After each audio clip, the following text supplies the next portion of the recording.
Bonjour, c'est l'heure d'un nouveau vidéo. Aujourd'hui, nous allons parler de pourquoi ce n'est pas une bonne idée d'aller aux États-Unis ces jours-ci. Et on va pas parler des tarifs, on va pas parler de Trump puis ses déclarations stupides à propos du Canada qui est un 51e État, rien de ça.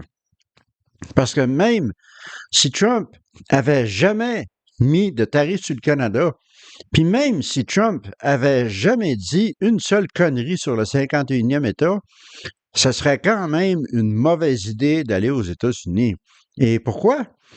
Ben, à cause des politiques démentielles, ridicules, stupides sur l'immigration de Donald Trump et toutes les choses qui se passent présentement aux États-Unis par rapport à ces politiques-là qui sont complètement barbares. On va parler de deux organisations. Pour commencer, il y a CBP, c'est qui veut dire Customs and Border Patrol, c'est-à-dire c'est tout simplement les douaniers qu'on voit chaque fois qu'on traverse la frontière à l'aéroport ou aux frontières en char, et ICE, I-C-E. Ça, c'est le gros facteur. ICE, c'est un acronyme qui veut dire Immigration and Customs Enforcement. Ceci veut dire que c'est une organisation qui est un service policier de l'immigration américain. C'est comme le bras autoritaire. Ils sont armés. C'est une agence fédérale qui relève du département de la sécurité intérieure des États-Unis. Puis sa mission principale, c'est de protéger le pays contre la criminalité transnationale et l'immigration illégale, qui sont des menaces pour la sécurité nationale et l'ordre public. Ça, c'est ce qu'ils disent dans leurs documents officiels. Nous allons bientôt voir comment est-ce qu'ils appliquent ça, ces devoirs-là, dans la réalité. Et je vous dirais que ICE en anglais veut dire glace, bien qu'ici, ce ne soit que ICA, c'est un acronyme, c'est une description très appropriée pour cette bande de sauvages-là qui se promènent comme un paquet de loups à travers les États-Unis. Alors, voyons voir pourquoi est-ce que j'ai accusé ICE de tout cela. Pendant sa campagne électorale en 2024, Donald Trump, il a dit qu'il voulait renvoyer tous les immigrants illégaux et incluant les immigrants légaux haïtiens qui ont des protections. Il voulait les suspendre et les renvoyer en Haïti. Il voulait séparer les familles qui ont des statuts d'immigration différents. Les parents qui sont des immigrants illégaux et leurs enfants qui sont nés aux États-Unis, eux, ils sont citoyens, eh bien, ils seraient séparés. Les enfants resteraient aux États, puis les parents seraient renvoyés chez eux. On divise les familles, là. Ça, c'est une chose parmi tant d'autres. Et puis, ça a tout été dit pendant sa campagne électorale. Il voulait permettre aux militaires d'arrêter les immigrants, à l'armée, là. Il voulait aussi ignorer une loi qui avait été instaurée, promulguée il y a plusieurs années, qui empêchait la détention à long terme des enfants. Des enfants! Il veut, bien entendu, bannir tous les musulmans d'entrer aux États-Unis. Il veut réimposer des restrictions aussi fortes qu'à l'époque de la pandémie et du COVID.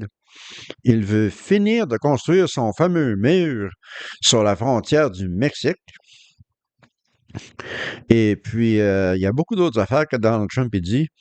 Il veut mettre fin à la citoyenneté par naissance aux États-Unis. Imaginez, si vous êtes né aux États, vous êtes citoyen, mais maintenant, ça va être suspendu, surtout si vous êtes né de parents immigrés.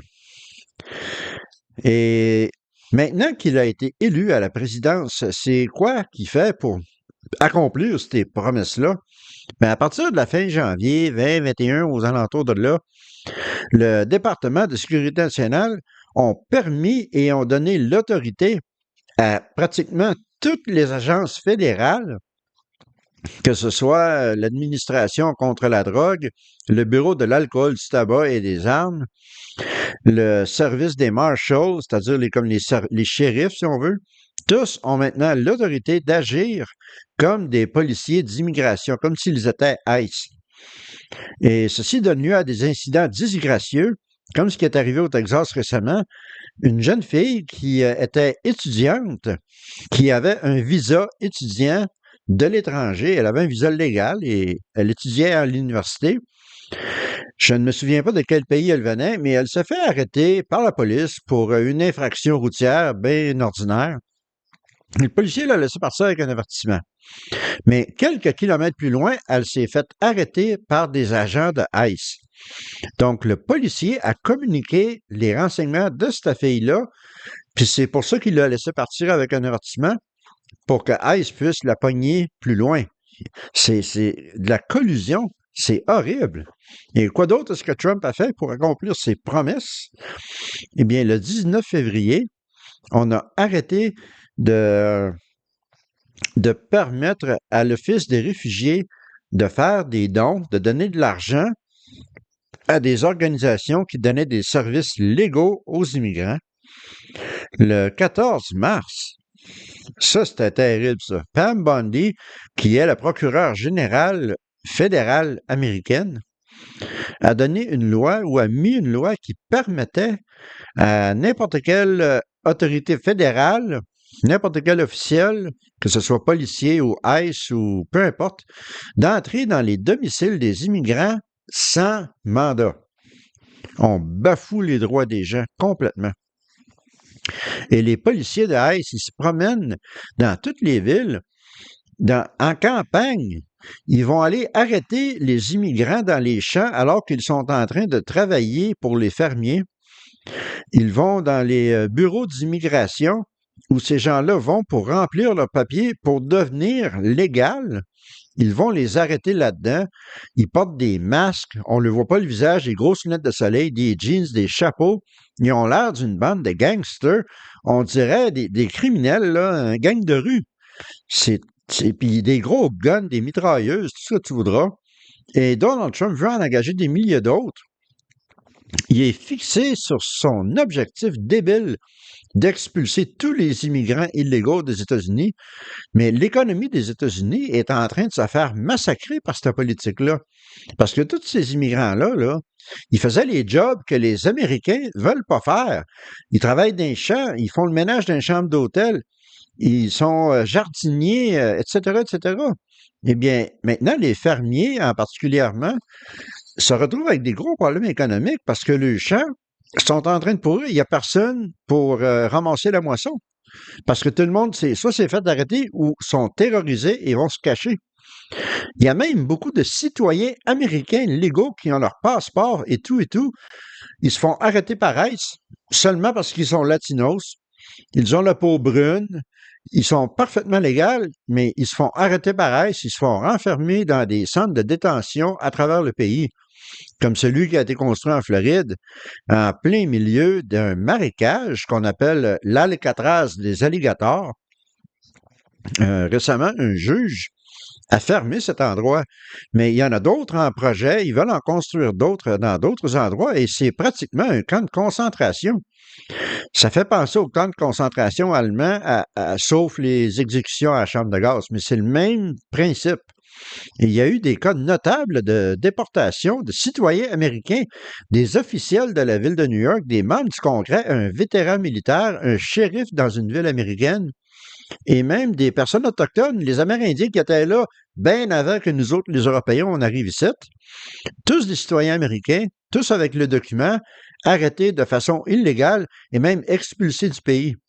Et Trump s'en calisse, il s'en tabarnaque. Pour lui, là, tout ce qui n'est pas blanc ou blond ou avec les yeux bleus, ce sont des immigrants illégaux. C'est du racisme pur et simple. C'est de la suprématie blanche. C'est tout aussi simple que ça. Alors, tout ça, c'est ce qui se passe aux États-Unis avec les politiques démentielles de Donald Trump sur l'immigration. Mais comment est-ce que cela nous affecte, nous, les Canadiens? Et encore, là, je parle pas de tarifs, je parle pas de déclaration stupide de 51e État, là. On va faire comme si tout ça n'était jamais arrivé. Que le seul problème, c'est les politiques d'immigration. Eh bien, maintenant, les douaniers que vous voyez là, à la frontière, que ce soit en char ou dans l'aéroport, ont le droit d'exiger vos téléphones et votre ordinateur.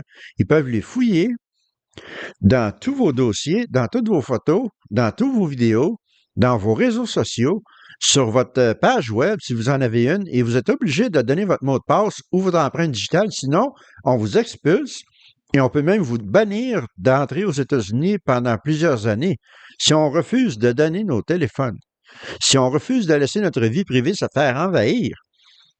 Et même si vous êtes citoyen canadien, vous entrez aux États-Unis sans problème. Vous ne savez jamais si une patrouille ou une bande de sauvages de ICE ne vont pas vous sauter dessus, vous enfermer dans une camionnette sans identification, puis vous envoyer à l'autre bout du pays. Puis c'est arrivé à plusieurs reprises. C'est pas des jokes. C'est devenu dangereux maintenant d'aller aux États-Unis. Ça vaut pas le risque.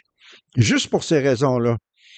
Je vais vous lire la page du gouvernement canadien qui parle des conseils aux voyageurs pour les États-Unis. Alors, on va regarder ici qu'est-ce que le gouvernement canadien donne comme avertissement, quelques faits saillants. On parle des crimes violents dans les grandes régions urbaines. Ça, c'est pas nouveau, on le sait, aux États-Unis. Puis il faut dire qu'au Canada aussi, mais beaucoup moins, parce qu'il y a des armes partout. Puis justement, on parle de violence armée. Le taux de possession d'armes à feu aux États-Unis est élevé, sans blague.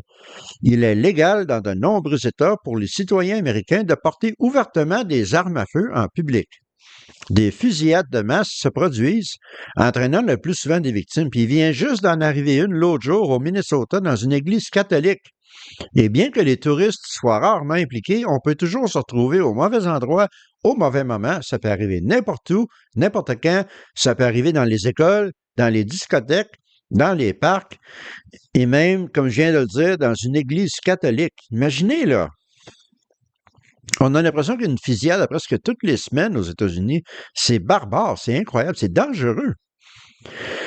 Ensuite, on va descendre un peu la page du gouvernement canadien sur les avertissements, et puis on va regarder quoi d'autre qui nous mentionne. Les exigences d'entrée. On mentionne que les agents frontaliers, c'est-à-dire les douaniers, disposent d'un grand pouvoir discrétionnaire pour prendre des décisions. Les autorités américaines appliquent strictement les exigences d'entrée. Attendez-vous à un examen minutieux au port d'entrée, y compris des appareils électroniques. Si l'entrée vous est refusée, vous risquez d'être détenu en attendant votre expulsion. Alors, non seulement il va vous empêcher d'entrer dans le pays, mais il va vous envoyer chez ICE et vous allez vous retrouver détenu Dieu seul sait où. Puis il n'y a aucune manière de prévoir, et je vais vous raconter, je vais vous le prouver en vous racontant une histoire qui est de quelque chose qui est arrivé à plusieurs immigrants. Alors, parlons de quelques expériences justement qui ont rapport avec ces histoires d'immigration-là, qui sont arrivées dans les derniers mois. Et je vais vous en raconter 3, mais il y en a des centaines d'autres qui sont arrivées, puis qui font même pas les médias, ils paraissent pas dans les journaux, paraissent pas à la TV. Mais on voit clairement là, à quel point c'est un scandale, ces choses qui se passent dans un pays soi-disant développé. Alors, pour commencer, ici même au Québec, au lac Champlain, un homme de la Montérégie, M. Lallemand, et vous avez peut-être entendu parler de cette histoire-là, mais je vais vous la raconter quand même parce que beaucoup d'entre vous ne sont peut-être pas au courant de ce qui est arrivé. Alors, cet homme est parti avec sa chaloupe, une petite chaloupe de rien, là, avec un petit moteur. Il est allé pêcher sur le lac Champlain, pas loin de la frontière, parce que la frontière traverse le lac. Et M. Lallemand, ça faisait au-dessus de 40 ans qu'il allait pêcher sur le lac.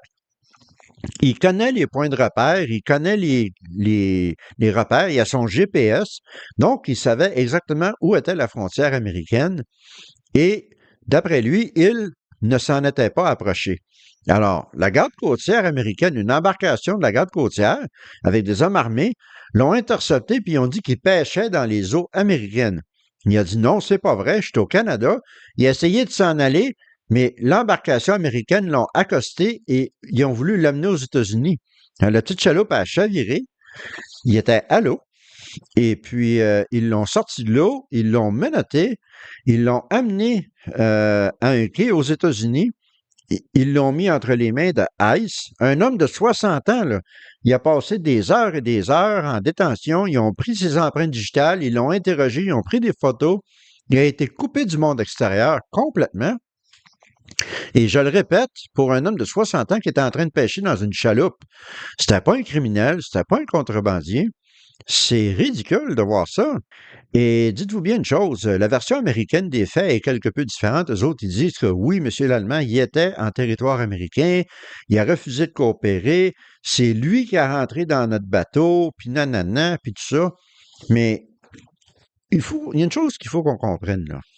Même si M. l'Allemand avait traversé la frontière, ce qui est fort possible, une erreur, ça peut arriver, est-ce que vous ne trouvez pas que la réaction de la garde côtière, puis en passant, qu'est-ce que la garde côtière fait au lac Champlain? La garde côtière, par définition, c'est dans l'océan. Une réaction ridicule, disproportionnée à ce qui est arrivé. Tout ce qu'il y avait à faire, c'est dire, excusez, monsieur, vous avez traversé la frontière, on vous demanderait de revirer de bord puis de retourner du côté canadien. Poliment. Et c'est tout ce qu'il avait besoin de faire. C'était pas un criminel, il n'était pas armé, mais là, ils l'ont arrêté, ils l'ont menotté, ils ont pris ses empreintes, ils l'ont photographié, ils l'ont détenu pendant des heures. Il est revenu au Canada que vers 23 heures du soir. Imaginez, là. Tout ça, c'est arrivé à 2-3 heures de l'après-midi. Encore une fois, un homme de 60 ans. Ça, c'est un exemple. Et puis, il va-t-il falloir à cette heure que le Canada ait des bateaux de la garde côtière sur le lac Champlain pour faire face aux hosties de trous de cul aux États-Unis? On va-tu commencer à se regarder de chaque bord de la frontière avec des regards méfiants? C'est quasiment ça qu'on est obligé de faire, Carlis. Parlons maintenant de Alistair Kitchen, un Australien, qui est venu à Los Angeles il y a quelques mois.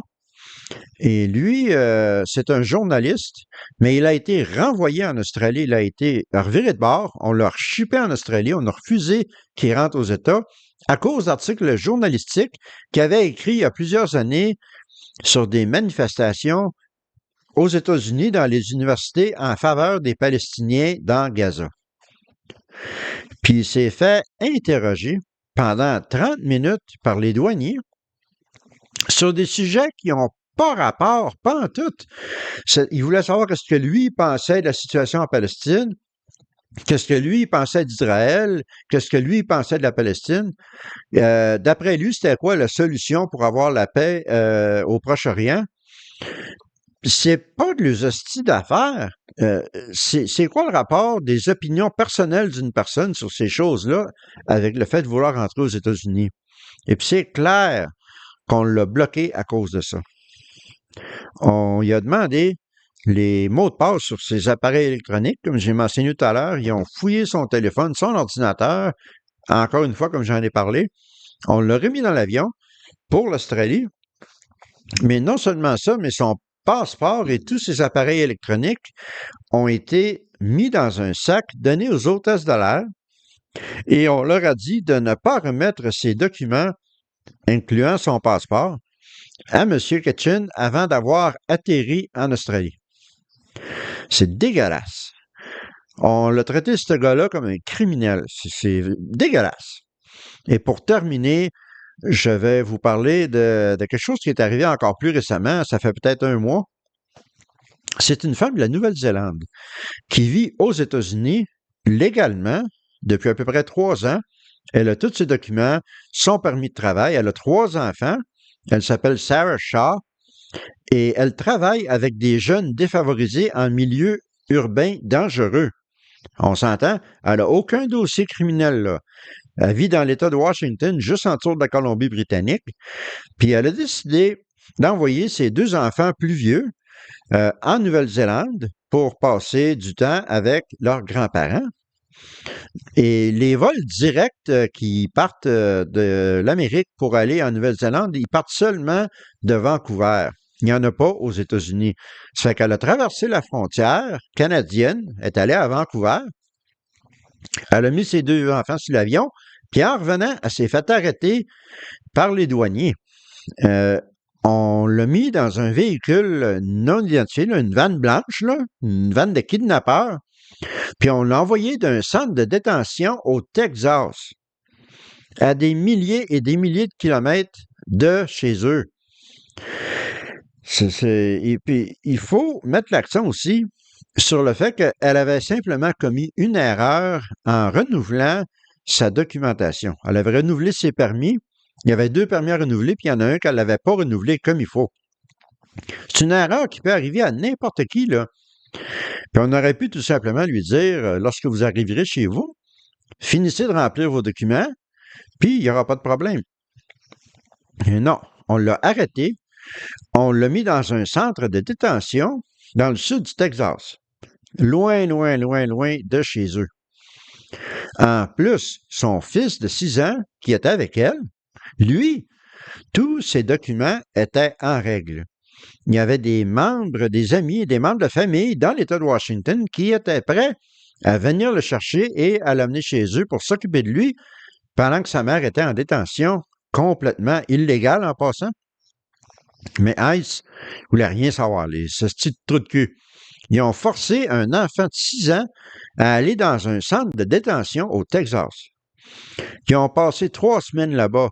On leur a confisqué tous leurs appareils, n'avaient pas de téléphone, à tel point que sa famille en Nouvelle-Zélande ont pensé qu'elle avait été kidnappée par des criminels. Ils pensaient qu'elle avait été victime d'un crime, là. Ils n'ont eu aucune information du gouvernement américain. Personne ne leur aura rien dit. Elle a passé 3 semaines là-dedans dans des conditions déplorables, dans une cage, avec une vingtaine d'autres détenus, aucune vie privée. Et puis même si elle avait été toute seule, il fallait qu'elle aille partout avec son fils de 6 ans. Elle ne pouvait pas le laisser tout seul. Dans la salle de bain, dans la douche. Fait que pas de vie privée pour sa femme-là pendant ces 3 semaines-là. Tout cela pour une simple erreur de documentation. C'est horrifiant. Puis ça peut arriver à n'importe qui, là. Aucun dossier criminel. Et puis, dites-vous bien une affaire, là. Ils l'ont finalement relâchée, mais elle a un bracelet électronique à la cheville pour la suivre à la trace. Et puis, en plus, elle n'a toujours pas récupéré ses documents. Ça fait qu'elle est à la merci du gouvernement américain, là. Moi, je vais vous garantir une chose, si j'étais à sa place, je me retournerais en Nouvelle-Zélande au plus crisse, je sortirais de l'asile d'aliénés, de malades mentales que les États-Unis sont devenus. C'est rendu dangereux de vivre là. C'est carrément dangereux. Le rêve américain, là, ça n'existe plus. Si vous connaissez George Carlin, le stand-up comique américain légendaire qui est maintenant décédé, mais dans un de ses sketchs, il a dit « On appelle ça le rêve américain parce que si tu veux y croire, il faut que tu sois en train de dormir. » Et effectivement, il faut que tu sois complètement endormi pour croire que le rêve américain existe encore. Il y a aussi un touriste anglais d'Angleterre aussi, 2 touristes allemands, plusieurs Canadiens, dont un est décédé dans un centre de détention contrôlé par ICE, un citoyen canadien, un autre Australien qui a été déporté. Il y a des exemples partout. Puis c'est de la barbarité, là. C'est illégal, en plus. Ils n'ont pas le droit de faire ces choses-là. Mais ils s'en calissent. Trump, là, il fait ce qu'il veut. Il va arrêter qui il veut. Il ne va pas au Congrès, rien de ça. Puis personne ne se met dans son chemin. Je reviens à l'exemple de M. Lallemand qui s'est fait intercepter par la garde côtière, là.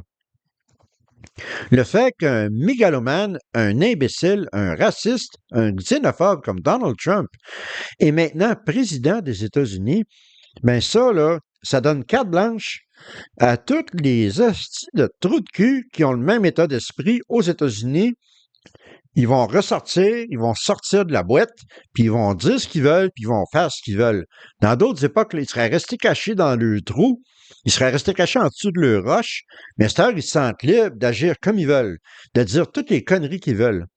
Il y a beaucoup de rapports de Canadiens qui sont quand même allés aux États-Unis, pour quelque raison que ce soit, en voiture, et qui se sont trouvés avec des papiers mis dans leur pare-brise. Retourne chez toi, esti de Canadien, on veut rien savoir de toi ici.